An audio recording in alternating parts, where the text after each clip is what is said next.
Alright, hello everyone. It's been a while since I've done a harp unboxing, so I wanted to do this for you guys. This is my new Juno 27 lever harp, manufactured by Salvi, same as my concert grand.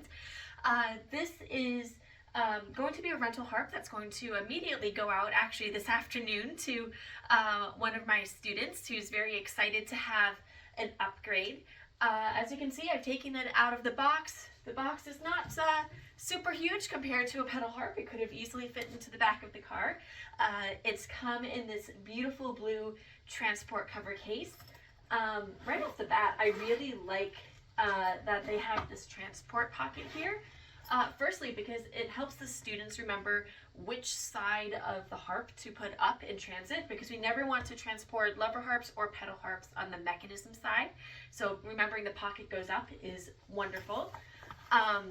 You can see here that there's a nice foam cover. There's room here for the harp legs, which I will show you when I install them, as well as a zippered pocket. You can put music in there. You can put tuning keys, pencils, all that jazz.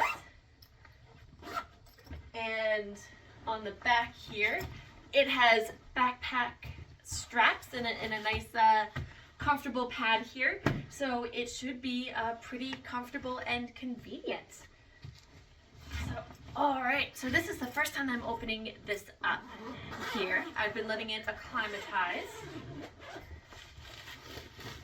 and just like the cover of this harp is blue. It's a blue harp. How can you not? All right.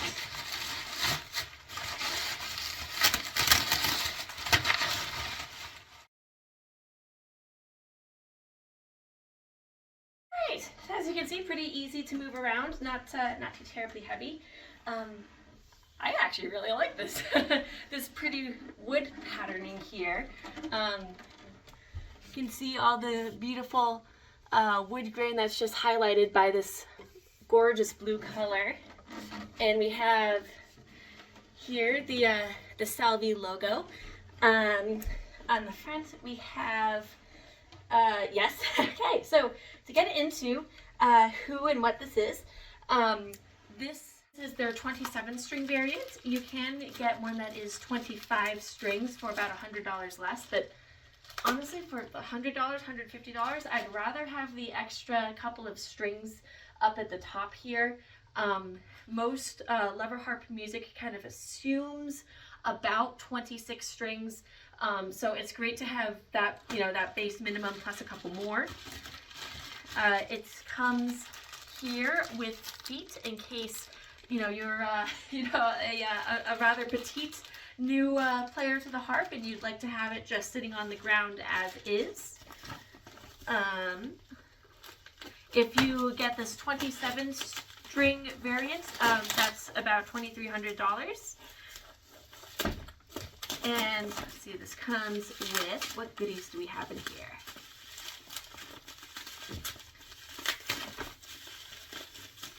All right, so, yes, so here we have one basic universal tuning key that fits on all Lion and Healy and Salvi harps, as well as a couple of the basic mechanisms for lever harp regulation.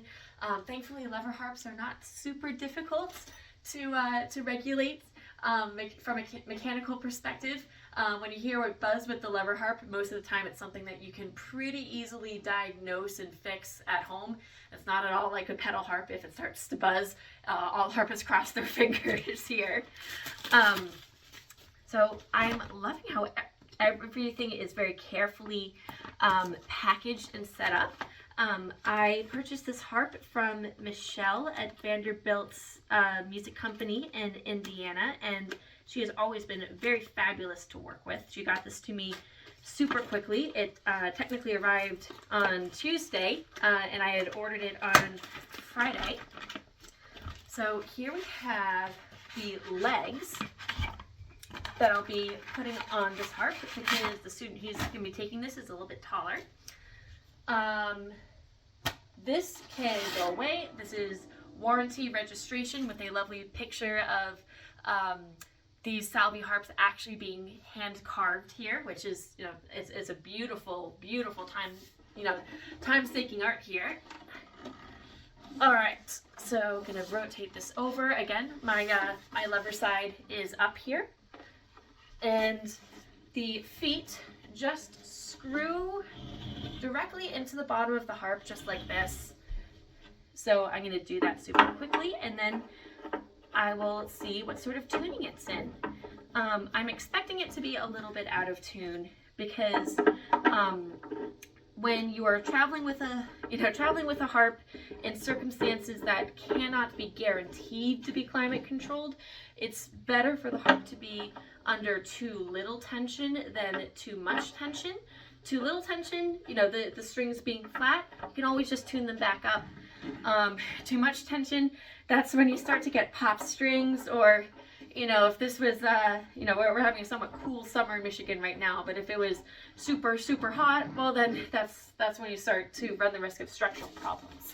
So, all right, you can see this is much more the, you know, good height for a small child here. All right, let's see what we have.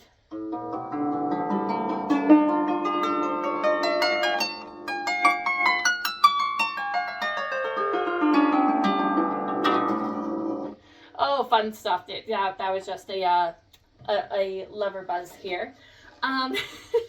So if we have some fun tuning going on right now, so I'm gonna give this a quick tune-up, save you guys the time of that, and then I'll check back in, and you can hear what it sounds like once it's properly up to shape. So I've tuned all but the central octave here, mostly because I wanted to show you quite how out of tune these harps do come when they are first unboxed, and that's entirely normal, and it's safe for the harp, but just so you can hear. So this is the C above middle C,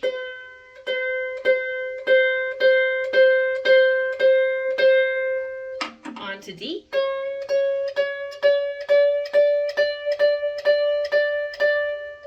onto E flat, because I tune lever harps to E flat,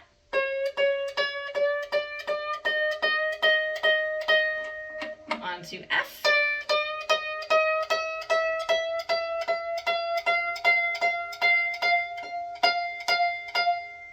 and notice I keep plucking the string over and over again, and that's to keep giving my tuning aid, my little pitch doctor here, an up-to-date analysis of what pitch this is. If I were to just pluck it and then turn the peg, the tuning aid wouldn't be able to tell me exactly how much change I had wrought, and that is what's responsible a lot of times for pops strings. It's when you tune them beyond what they're supposed to be tuned to. So, on to G.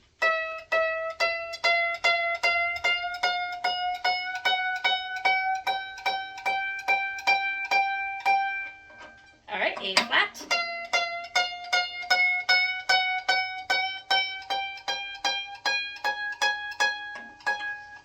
B flat,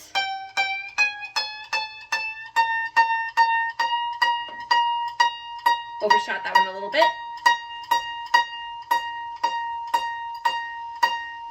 and then C,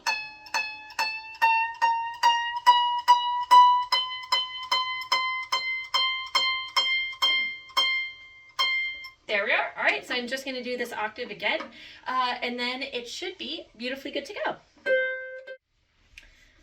All right, so now let's see how it sounds.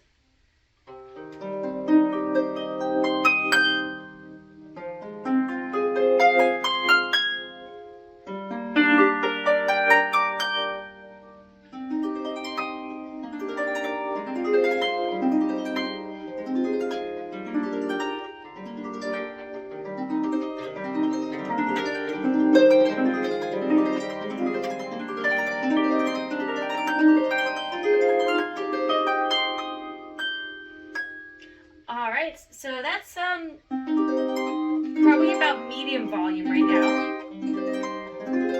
If I go really soft,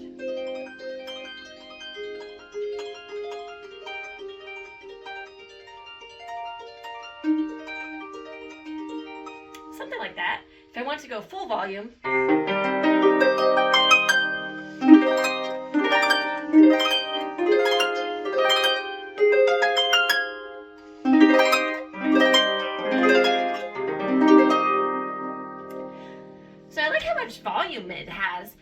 It's definitely not the timbre of gut strings that you would get on pedal harps or pedal tension harps.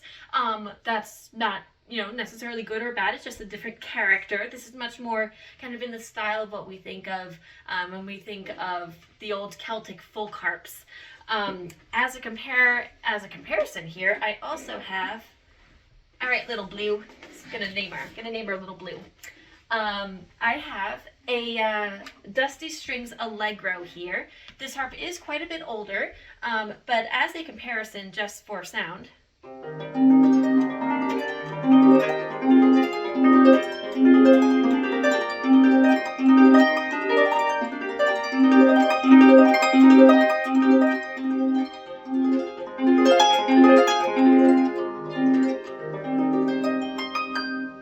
This is a 26-string harp. It is with nylon monofilament and this nylon wrapped string.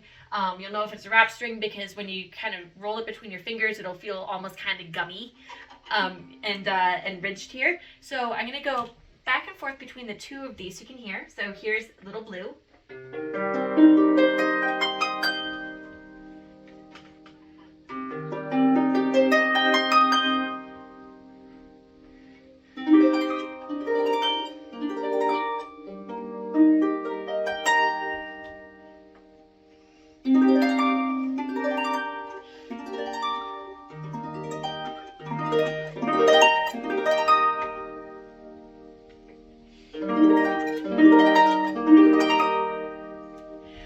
So you can see they are, well, let me rotate and then you can see.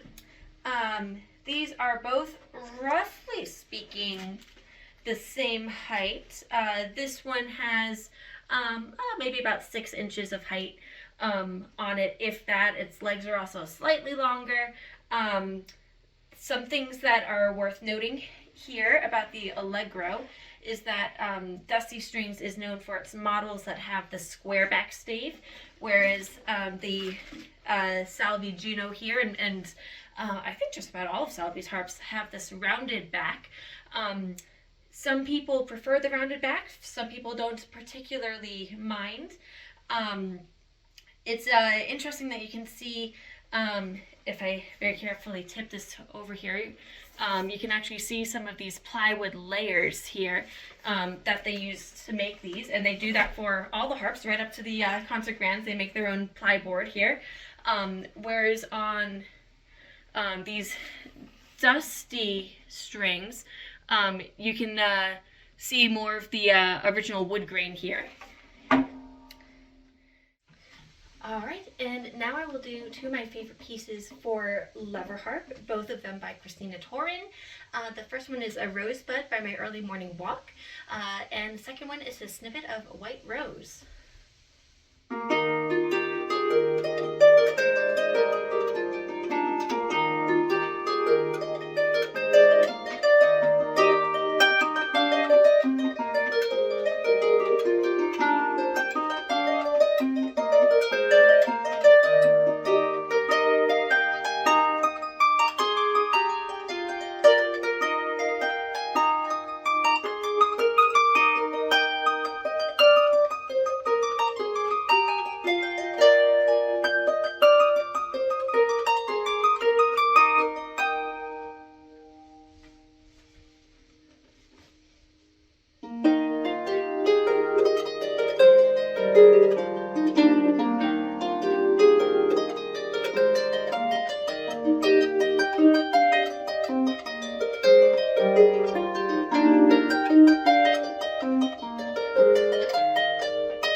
So there you go. Well, I would love to know what you think of this Juno 27, this little blue, and what you think of the sound versus the Allegro. I like both of these harps. I think it is quite a bit of harp for the dollar value, and I'm curious to see what you make of each of their sounds. Thanks very much. Have a great day.